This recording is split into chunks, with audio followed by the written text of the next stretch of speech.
दोस्तों तारीख थी 7 अगस्त, साल था 2021, जगह थी मोहाली का सेक्टर 71। अकाली दल के नेता और लॉरेंस बिश्नोई के जिगरी यार विक्की मिदुखेड़ा अपने एक प्रॉपर्टी डीलर दोस्त से मिलने आए थे। तभी वहां एक सफेद रंग की गाड़ी आकर रुकती है। गाड़ी से 4 हमलावर बाहर निकलते हैं। इन चारों ने चेहरे पर मास्क लगा रखा था। 4 में से 2 हमलावर विक्की के पीछे दौड़ते हैं और इससे पहले कि विक्की अपनी गाड़ी में दोबारा बैठ पाता, हमलावरों ने चंद सेकंड में ही विक्की पर 20 राउंड गोलियां दाग दी। गाड़ी में बैठने से पहले ही विक्की मिदुखेड़ा की जान चली गई। विक्की लॉरेंस बिश्नोई का पक्का यार था। विक्की के इस मर्डर के बाद लॉरेंस घायल शेर बन जाता है। कुछ देर बाद ही वो फेसबुक पर एक पोस्ट लिखता है, अपने भाई विक्की मिदुखेड़ा हम सबको छोड़कर चले गए। इस भाई का हमारे क्राइम से कोई लेना देना नहीं था। अब ज्यादा कुछ नहीं कहेंगे, करके दिखाएंगे। जो भी भाई की मौत का जिम्मेदार है वो अपनी मौत की तैयारी कर ले, इसका रिजल्ट थोड़े दिन में मिल जाएगा। इस पोस्ट की सबसे खतरनाक लाइन थी कि जो भी विक्की की मौत का जिम्मेदार है वो अपनी मौत के लिए तैयार हो जाए। बताने की जरूरत नहीं है कि लॉरेंस बिश्नोई और गोल्डी बराड़ विक्की के इस मर्डर के लिए सिद्धू मूसेवाला और उसके मैनेजर शगुनप्रीत सिंह को जिम्मेदार मानते थे। लॉरेंस ने कई बार कहा है कि सिद्धू मूसेवाला ने विक्की के हत्यारों की मदद की, उन्हें पैसे दिए, हथियार दिए। लॉरेंस ने अपने इंटरव्यू में यहां तक कहा कि सिद्धू मूसेवाला विक्की मिदुखेड़ा के मर्डर की शेखियां बगाड़ता था। सिद्धू मूसेवाला अपने गानों के जरिए हमें चिढ़ाता था। बस इतना काफी था लॉरेंस को भड़काने के लिए। 7 अगस्त 2021 को विक्की का मर्डर हुआ और उसी दिन से लॉरेंस बिश्नोई और गोल्डी बराड़ सिद्धू मूसेवाला के मर्डर की तैयारी करने लग गए। विक्की के मर्डर के टाइम लॉरेंस बिश्नोई तिहाड़ में था। तिहाड़ में रहकर ही उसने कनाडा में बैठे अपने पार्टनर गोल्डी बराड़ के साथ मिलकर मूसेवाला के मर्डर की प्लानिंग करनी शुरू कर दी। सबसे पहले लॉरेंस बिश्नोई के पास एक ई सिम पहुंचाया गया। ई सिम में कोई सिम कार्ड नहीं लगता, इसे सॉफ्टवेयर के थ्रू एक्टिव किया जाता है। पुलिस इन्वेस्टिगेशन में पता चला कि इसके बाद लॉरेंस बिश्नोई और गोल्डी बराड़ ने मूसेवाला के मर्डर के लिए 10 महीने लगाकर एक पूरा रैकेट तैयार किया। हैरानी की बात यह है कि रैकेट में इन्वॉल्व सभी लोगों को मिलकर काम करना था, मगर एक टीम के लोग दूसरी टीम के लोगों को जानते तक नहीं थे। उन्हें बस ये पता होता था कि उस जगह इस आदमी को हथियार देना है, उस आदमी को गाड़ी में बिठाना है, मगर कौन आदमी क्या है, उसकी पहचान क्या है, किसी को कुछ नहीं पता था। यह सब कुछ कनाडा में बैठा गोल्डी बराड़ ही ऑपरेट कर रहा था।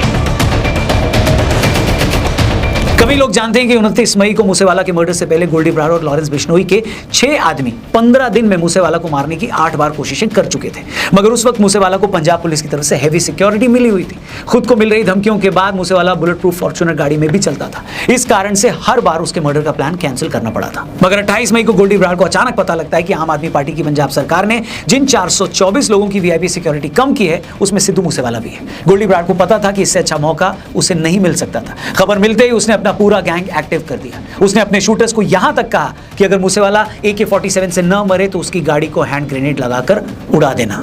फिर आया 29 मई का वो दिन। उस दिन क्या क्या हुआ, कैसे कैसे हुआ, उसके एक एक लम्हे की आज हम आपको वो इंफॉर्मेशन देंगे जो शायद ही आपने आज से पहले किसी और प्लेटफॉर्म पर सुनी होगी। मगर दोस्तों 28 मई को गोल्डी बराड़ को जैसे ही पता चला कि सिद्धू मूसेवाला की सिक्योरिटी हटा ली गई है, तो उसने अपना पूरा गैंग एक्टिव कर दिया। 29 मई की सुबह होते ही सबसे पहले 4 हत्यारे हरियाणा के किरमारा इलाके में पहुंच गए। इसके बाद कुछ और हत्यारे हरियाणा के उकलाना मंडी से मानसा के लिए निकल पड़े। 11:30 के आसपास ये सभी लोग मानसा मंडी से पहले एक ढाबे पर पहुंच गए। गोल्डी बराड़ के कहने पर ये सभी लोग 4 बजे तक उस ढाबे पर रुके रहे और फिर शुरू हुआ असली खेल। 4 बजते बजते हरियाणा साइड के शूटर उस ढाबे पर आ गए और ठीक 15 मिनट बाद पंजाब साइड के दोनों शूटर्स मनप्रीत मानू और जगरूप रूपा भी उसी ढाबे पर पहुंच गए और इसके बाद ये सभी लोग अपने चीफ गोल्डी बराड़ के अगले ऑर्डर का वेट करने लगे। तभी 4:30 बजे गोल्डी बराड़ का फोन आता है। दूसरी तरफ से वो अपने शूटर्स को बताता है कि सुनो, सिद्धू के घर का बड़ा गेट खुल गया है और तुम लोग अभी उसके घर के लिए निकल पड़ो। इसके बाद गोली की रफ्तार से शूटरों की दोनों गाड़ियां मूसेवाला के घर के लिए निकल गई। उनमें से एक बंदा केशव उसी ढाबे पर रुक गया। प्लान के हिसाब से मर्डर के बाद सभी को उसी ढाबे पर वापस मिलना था।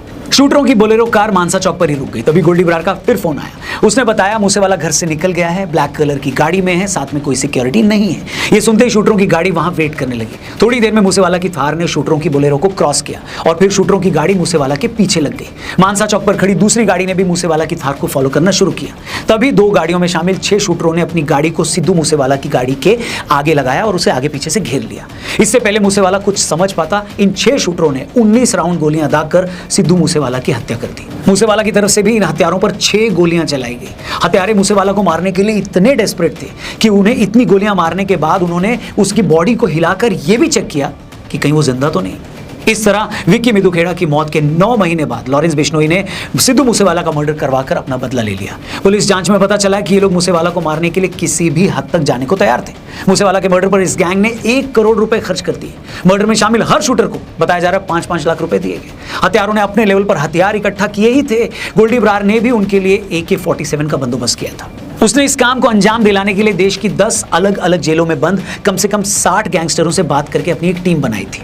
इसमें हर गैंगस्टर और उसके गुर्गे को उसके हिस्से का काम पहले ही बता दिया गया था। मसलन मूसेवाला के कत्ल के लिए किसे रेकी करनी है, किन किन लोगों को मूसेवाला पर हमला करना है, किन किन लोगों को मर्डर के बाद शूटरों को भगाने में मदद करनी है, किनको शूटरों के लिए और उनको छुपने के लिए होटलों का इंतजाम करना है, किसको गाड़ी देनी है और किसे कत्ल में इस्तेमाल किया गया हथियार लेकर अपने ठिकाने पर लौट जाना है। कहने का मतलब यह है कि गोल्डी बरार ने हर किसी के हिस्से का काम पहले ही तय कर रखा था। और जैसे ही मूसेवाला का मर्डर हुआ, 9 महीने से बदले की आग में तड़प रहा लॉरेंस बिश्नोई फिर से फेसबुक पर आया और ये पोस्ट लिखी, मैं और गोल्डी बरार सिद्धू मूसेवाला की हत्या की जिम्मेदारी लेते हैं। लोग चाहे जो भी कहें, लेकिन हमने अपने ब्रदर विक्की की हत्या का बदला ले लिया है। सिद्धू मूसेवाला ने उनकी हत्या में मदद की थी। मैंने मूसेवाला को जयपुर से बुलाया था और कहा था कि उन्होंने जो भी किया सही नहीं है। उन्होंने मुझसे कहा कि उन्हें कोई फर्क नहीं पड़ता और उन्होंने मुझे चुनौती दी कि मैं भी अपना हथियार लोड रखता हूं। इसलिए हमने अब अपने ब्रदर की हत्या का बदला ले लिया है, लेकिन ये अभी सिर्फ शुरुआत है। जो भी हमारे ब्रदर की हत्या में शामिल थे वो चौकन्ने हो जाएं। लिए चैनल को सब्सक्राइब जरूर करें दोस्तों। कमेंट करके बताओ आपको वीडियो कैसी लगी। वीडियो अच्छी लगी हो तो वीडियो को लाइक और चैनल को सब्सक्राइब जरूर करें और पार्ट 2 देखने के लिए चैनल को सब्सक्राइब करें।